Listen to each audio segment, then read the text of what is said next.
Nuclear reactor क्या होता है? एक चेन रिएक्शन होता है। चेन रिएक्शन में क्या, देखिए आप बारूद देखे, बारूद पटाखा जो फोड़ते हैं उसमें बहुत सारा हीट निकलता है, बहुत ज्यादा क्या निकलता है? हीट। तो हीट जितना निकलेगा, हमें इंजन को चलाना होता है। देखिए बिजली बनाना बहुत बड़ा काम नहीं है, मेन क्या है, आपके पास एक हाई पावर का मैग्नेट होना चाहिए यहाँ पर, ठीक है। और इसके बीच में एक दूसरा मैग्नेट को आपको क्या कराना है? मूव कराना है, इसको नचाना है। समझ में आ गया कि नहीं? इसी को नचाना है। तो इसको नचाने के लिए 20 को झमेला होता है। आप क्या कीजिए, नदी बनाइए, नदी के बगल में इसको लाइए, साफ्ट ले जाइए, इसमें एक पंखा जोड़ दीजिए, टरबाइन जोड़ दीजिए, बस काम ये इसको घुमाना है। अब चाहे जैसे घुमाइए, और नहीं घुमा सकते हैं इसको तो जनरेटर लाइए, इंजन चलाइए, इंजन से क्या कीजिए, इसको घुमाइए, तो फिर डीजल लगेगा, डीजल से बिजली मिलेगा। तो एक चीज को जला के एक चीज प्राप्त कर रहे हैं, बहुत बड़ा समझदारी तो है नहीं आप। अब पानी है तो हमेशा बहेगा, इसको नचाएगा, इसको घूम जाएगा यहाँ पे। तो बिजली बनाने का जो मेन कॉन्सेप्ट यही होता है कि हमको पंखी को क्या करना है? नचाना है। अब पंखी नाचने के लिए एक और होता है, बॉयलर होता है, जैसे नेशनल थर्मल पावर कॉर्पोरेशन में होता है, एक बड़ा सा क्या लगा देता है? बॉयलर लगा दिया जाता है। इस बॉयलर में क्या डाल दिया जाता है? पानी, और नीचे से कोयला लगा के आग जला दिया जाता है। पानी क्या होगा? गर्म होगा, और गर्म पानी क्या बनेगा? भाप। और इस भाप को क्या किया जाएगा? एक टरबाइन, ये जो पंखी लगी होगी इसी पे क्या कर दिया है? छोड़ दिया जाएगा, पंखी नचेगी। पंखी किससे जुड़ी रहेगी? मैग्नेटिक फील्ड से। और इसके बाद यहाँ साइड साइड में क्या लगा रहेगा? मैग्नेट। कोर कंसेप्ट यही होता है। बाकी सबको चलाने के लिए अलग अलग मशीनरी, बहुत लंबा प्लांट चाहिए होता है। मेन काम यही है कि दो मैग्नेट के बीच में एक तो मैग्नेट को क्या करना है? घुमाना है। जितना तेज घूमेगा उतने ज्यादा क्या बनेगा? इलेक्ट्रिसिटी बनेगी, और इलेक्ट्रिसिटी को आप सप्लाई कर सकते हैं। तो सबसे ज्यादा काम आता है ना ये बॉयलर वाला। पानी गर्म हो गया, और गर्म पानी में इतनी क्षमता होती है, भाप में, गर्म पानी में नहीं, भाप में, कि पूरी टरबाइन को क्या कर सकता है? घुमा सकता है। तो इसीलिए काम करता है न्यूक्लियर रिएक्टर। न्यूक्लियर रिएक्टर में किसको भरा जाता है? यूरेनियम को, और उसको भड़काया जाता है। भड़केगा जब वो, तो आप बताइए, जब यूरेनियम ब्लास्ट करेगा तो एनर्जी उत्पन्न होगी कि नहीं? हीट होगा। और उसी के ऊपर अगर पानी का क्या रख दे? बॉयलर रख दे। पानी का क्या रख दे? बॉयलर रख दे, तो पानी गर्म हो जाएगा, और वो क्या बना देगा? भाप। तो इसके लिए न्यूक्लियर रिएक्टर में क्या किया जाता है ना, बहुत सारा इसे पाइप लगा दिया जाता है, साइड साइड में पाइप गोल लगा दिया जाएगा। पाइप इस तरह से पूरा गोल राउंड में पाइप खड़ा कर दिया जाएगा। आई पाइप में क्या रहेगा? पानी। सारा पाइप में पानी रहेगा, अब पूरा राउंड में पानी भर दिया जाएगा। इसमें गोल शेप समझ रहे हैं? कुआं टाइप का बना दिया जाएगा, इस टाइप का कुआं समझते हैं? इनार होता है, इनार, कुआं। ये कुआं टाइप का बना दिया, और ये चारों ओर क्या लगा दिया? पाइप। और पूरे पाइप का कनेक्शन किस में जोड़ दिया? एक ही में। पूरे पाइप का कनेक्शन एक ही में जोड़ दिया। अब इस पाइप, अगर इस कुआं में आग लगा देंगे तो इस पाइप में क्या भरा हुआ है? पानी। पानी के आने का रास्ता एक अलग कर देंगे, सारे में आके पानी क्या कर देगा? दे देगा। अगर इस कुआं में आग लगाएंगे तो इस छोटे छोटे पाइप में क्या भरा हुआ है? पानी। पानी क्या होगा? गर्म होगा, अब वो क्या बनेगा? भाप। अब भाप बनकर क्या होगा? निकलेगा। और जहां निकलेगा तो यहाँ क्या लगा देंगे? टरबाइन। ये टरबाइन घूम गया, इसको किससे लगा देंगे? मैग्नेटिक फील्ड से। इधर मैग्नेट बन गया। इतना सिंपल बता रहे हैं, इतना सिंपल होता नहीं है, लेकिन कॉन्सेप्ट यही होता है कि हमें पानी को गर्म करना है, गर्म करके भाप बनाना है, भाप बना के कहाँ छोड़ना है? टरबाइन पर। बस काम बस यही है, मेन काम यही है। अब ये हमेशा एक क्या पतीली में पानी नहीं ले जाएंगे वरना गर्म नहीं होगा, छोटा छोटा पाइप में ले जाएंगे। पाइप में ले जाएंगे तो पनिया फटाक गर्म हो जाएगा, तुरंत क्या हो जाएगा? गर्म हो जाएगा। अब बीच में क्या, अब इसमें बीच में क्या रख दिया जाता है? यूरेनियम। बीच में क्या रख देंगे? यूरेनियम। अब ये यूरेनियम इतना तगड़ा होता है कि जब ये यूरेनियम में ब्लास्ट होता है ना, यूरेनियम में क्या होगा? ब्लास्ट होगा। इतना ज्यादा हीट निकालता है जिससे कोयला कभी नहीं निकाल सकता है। यूरेनियम में इतना तगड़ा होता है। कलम बराबर यूरेनियम पूरे पटना को बिजली दे देगा एक दिन। एक दिन दे देगा, इसको आराम से दे देगा, उसके बाद वो बच जाएगा। अच्छा खासा दे देगा। इतना छोटा इसमें इतना तगड़ा होता है। इतना लकड़ी जलाइए तो आगो तापने भर का नहीं देगा। इसलिए यूरेनियम दुनिया का सबसे महंगा पदार्थ, दुनिया का सबसे महंगा पदार्थ यूरेनियम। समझ में आ गया कि नहीं आ गया? तो आप लोग खामखा में लोग देखते हैं ना, कोई चांदी का अंगूठी पहनता है, कोई सोना का पहनता है, कोई हीरा का पहनता है। यूरेनियम पहनो, गलती से दहक गया ना, काम खत्म हो जाएगा। समझ में? नेकलेस किस चीज का? यूरेनियम। लड़की लोग को समझ में आ रहा है? किस चीज का नेकलेस? यूरेनियम। ब्लास्ट हुआ तो क्यों गायब हो जाएगा हम? अरे पूरा मोहल्ला ले जाएगा वो। देखिए आप समझिए, अगर इतना एक कलम इतना कागज को अगर हम मोड़ दे, जैसे ये कोई कागज है, इसे मोड़ के हम क्या बना देते हैं, कलम के शेप में डाल देते हैं, तो इसमें भी कुछ ना कुछ ऊर्जा होगी, नहीं होगा जी? इसको हम कागज का शेप में इसे मोड़ के बना दिए, कलम बना, ये इसको जलाएंगे तो कितना देर चलेगा? बहुत कम, ज्यादा ऊर्जा दे पाएगा, पानी खोला पाएगा, फटाक से उड़ जाएगा। लेकिन अगर इतनी इसी शेप का लकड़ी रहता तो देर तक जलता, कोयला रहता तो और देर तक जलता। यहाँ पर और उतना ही बड़ा अगर क्या ला देंगे, यूरेनियम, तो चेन रिएक्शन मारेगा, इतना भयानक ऊर्जा देगा, ये कल तक जलेगा ये, और इतना ज्यादा मात्रा में ऊर्जा दे देगा, इतना ज्यादा मात्रा में कि पूरा एगो तालाब का पानी भाप बना के उड़ा देगा। इतना तेज चेन रिएक्शन होता है। इसीलिए परमाणु बम में इसी को भर दिया जाता है, यूरेनियम को, और चारों ओर से पैक कर दिया जाता है, एक के बार आग लगा दिया जाता है। तो एक बार कोई भी चीज आग लगाएंगे तो एक्सपैंड करेगा, और यूरेनियम जितना तगड़ा है उतना तगड़ा एक्सपैंड करेगा। और यूरेनियम परमाणु बम जब फेंकते हैं उसमें क्या भरा रहता है, यूरेनियम, वो अपने बिखियाई ले पूरा भयानक, और उसको निकलने का जगह नहीं दिए, तो एगो घुसिया है, दूसर का तीसर का, एक के बार दगदगा के मारेगा सब, धम से पूरा हिरोशिमा नागासाकी की तरह उड़ा देगा सब। इसलिए यूरेनियम को जो जलाया जाता है वो कितना जलाया जाता है, धीरे धीरे धीरे धीरे, ताकि कंट्रोल में रहे, एक दूसरे के संपर्क में आने नहीं देता है सब। वरना यूरेनियम का एक रॉड गया और दूसर का में आ गया तो दहला देगा। इसी के बीच में क्या डालेगा, यूरेनियम का रॉड, और इस यूरेनियम का रॉड जैसे दहकेगा, चेन रिएक्शन होगा, इससे क्या निकलेगी, उष्मा, और वो इसमें इस पूरे पानी को गर्म करेगी, और वो भाप बनेगा। भाप बनेगा, किसे घुमाएगा, टरबाइन। अब ये भाप अपनी पूरी उष्मा को 100%, अब इसमें उष्मा बचा नहीं, अब ये उष्मा को क्या कर चुका है, खो चुका है। जैसे बाहर निकलेगा इसे, तो इसे भेज दिया जाता है कहां पर, कूलिंग टावर में ठंडा होने, वही भाप बन के उड़ता है, जो इसमें दिखा ना कूलिंग टावर। ये धुआं नहीं निकल रहा है, क्या निकल रहा है, भाप। वो जो भाप एक्स्ट्रा आया है उसी में छोड़ दिया, क्या निकल गया, निकल गया। और ये पानी दिख रहा है, ये पानी क्यों रखा गया,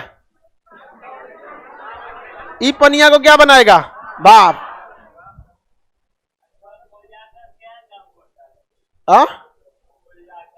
कोयला का भी काम है, लेकिन कोयला ज्यादा पर धुआं देने लगता है, और यूरेनियम धुआं हुआ नहीं देता है। कोयला क्या करता है, धुआं देने लगता है। ये बताइए, ये पानी का क्या बनेगा, भाप। अब वही भाप स्टीम बन के कहां चला जाएगा, इसमें जो एक्स्ट्रा स्टीम आया, जो टरबाइन को नचा दिया, अब तो खाली बच गया, उसको कहां भेज दिया जाता है, कूलिंग टावर में। कूलिंग टावर में कुछ भाप वापस पानी बन जाता है, और कुछ क्या हो जाता है, उड़ जाता है। जो वापस पानी भरा उसको कहां भेज दिया जाता है, जलाशय में भेज दिया जाता है। और फिर इसको पानी उठा के कहां भेजेगा, बॉयलर में। कहां भेजेगा बाबू, बॉयलर में। बॉयलर में यहाँ पे क्या रखा हुआ है, यूरेनियम। क्या रखा हुआ है, यूरेनियम। ये भाप बनेगा, ये कहां जाएगा, टरबाइन पे। टरबाइन नचेगी, किसे घुमाएगा, मैग्नेट को। ऐसे क्या बन जाएगा, बिजली। अब इसमें क्या डाल दिया जाता है, यूरेनियम। अब इसको चारों ओर से बढ़िया से ढक दिया जाता है। क्या किया जाता है, ढक दिया जाता है खूब बेहतरीन ढंग से, दीवार से, ढलैया से, जो सीमेंट का ढलैया होता है ना। अभी हम लोग का जो छत ढाला जाता है वो 6 इंच का होता है। जिस छत पे हम लोग खड़े हैं वो कितने इंच का होता है, 6 इंच। 1 फीट का होगा तो कितना मजबूत हो जाएगा। जो पुल होता है ना, ब्रिज, 1 फीट का होता है। जो ब्रिज ढाला जाता है ना, कितने का है, 1 फीट। हाँ, हवा वाला पुल जो दो गया था। ये जो बनाया जाता है ना, इसकी दीवार, ये 6 फीट का। जितना ऊंचाई हम 6 फीट नहीं, हम 5 फीट कहां से हो जाएंगे निकले। 172 सेंटीमीटर, तो वही 6.25। चलिए अब आगे देखते हैं हम लोग। याद देखिए, तो इतना मोटा, जितना ऊंचाई हमारी है ना, इतना मोटा क्या होता है, दीवार। और उसमें छड़ डाल के कंक्रीट लगा दिया जाता है, और चारों ओर से ढक दिया जाता है। समझ में आ गया कि नहीं आ गया।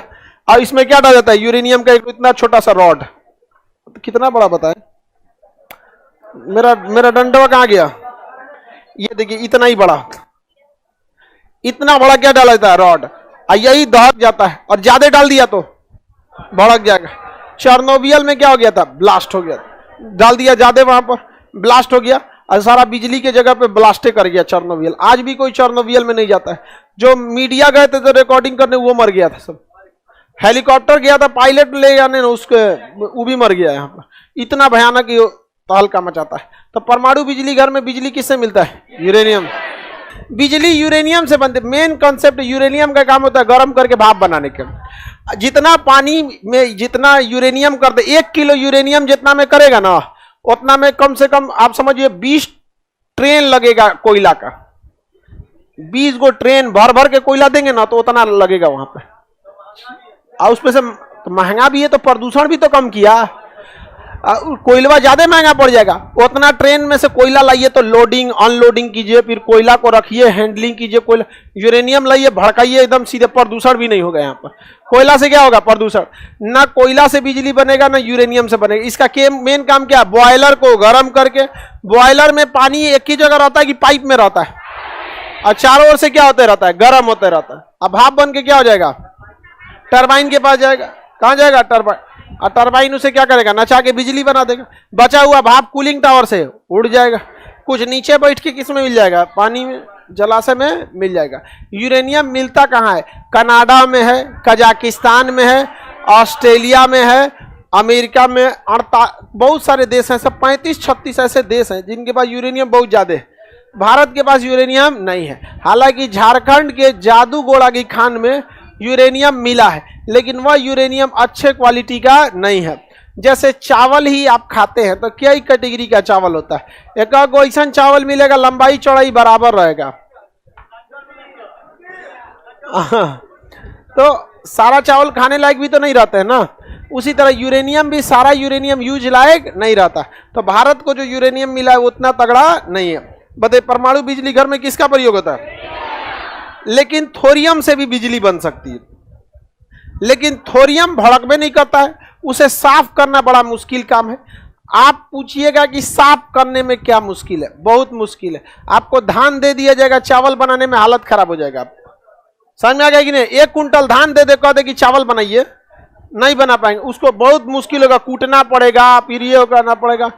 तो उसके लिए राइस मिल आता है, दे दीजिए, राइस मिल में उड़ा देगा सारा धान का अलग से। तो मशीन राइस मिल चाहिए ना जी, उसी तरह चाहिए कि, लेकिन राइस मिल में दिक्कत नहीं है, चावलवा भड़केगा थोड़ी ना। उसको साफ करने के लिए चावलवा भड़केगा, जो यूरेनियम भड़क जाएगा। ज्यादा जहां दाका है साफ करने के चक्कर में भड़क जाएगा, वहीं पे ले दे पूरा प्लांटे सहित उड़ जाइएगा यहाँ पर। उसी तरह भारत चाहता है कि थोरियम को इनरिच करके साफ किया जाए ताकि इसे भड़काया जा सके, क्योंकि दुनिया का 80% थोरियम किसके पास है? भारत। अब 20 बचा हुआ 20% ब्राजील के पास है। दोनों लोगों की टेक्नोलॉजी उतनी आगे नहीं है। यूरोप वाले नहीं चाहते हैं सब कोई भी वैज्ञानिक थोरियम पे रिसर्च करे। थोरियम पे रिसर्च करेगा दिक्कत हो जाएगा, वहां पे भारत को फायदा हो जाएगा, उन लोगों को घाटा हो जाएगा। यहाँ पे मेहनत करे मुर्गा अंडा खाए फकीर, तो इसलिए वो नहीं चाहते हैं सब क्या चीज थोरियम पे रिसर्च हो। थोरियम पे रिसर्च होगा, सारा फायदा किसका हो जाएगा? अतः भारत को इतनी बिजली मिलेगी जिसका कोई हद नहीं।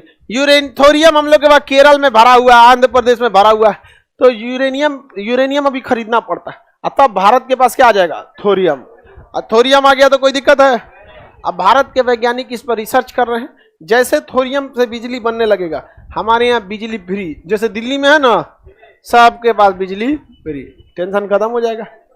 समझ में आ गया कि नहीं आ गया? तब हम एसी लगा देंगे सबके लिए। बताइए, जब तक ये कंट्रोल में है हमारे लिए क्या बनाएगा? बिजली। आज जिस दिन कंट्रोल के बाहर गया, बम।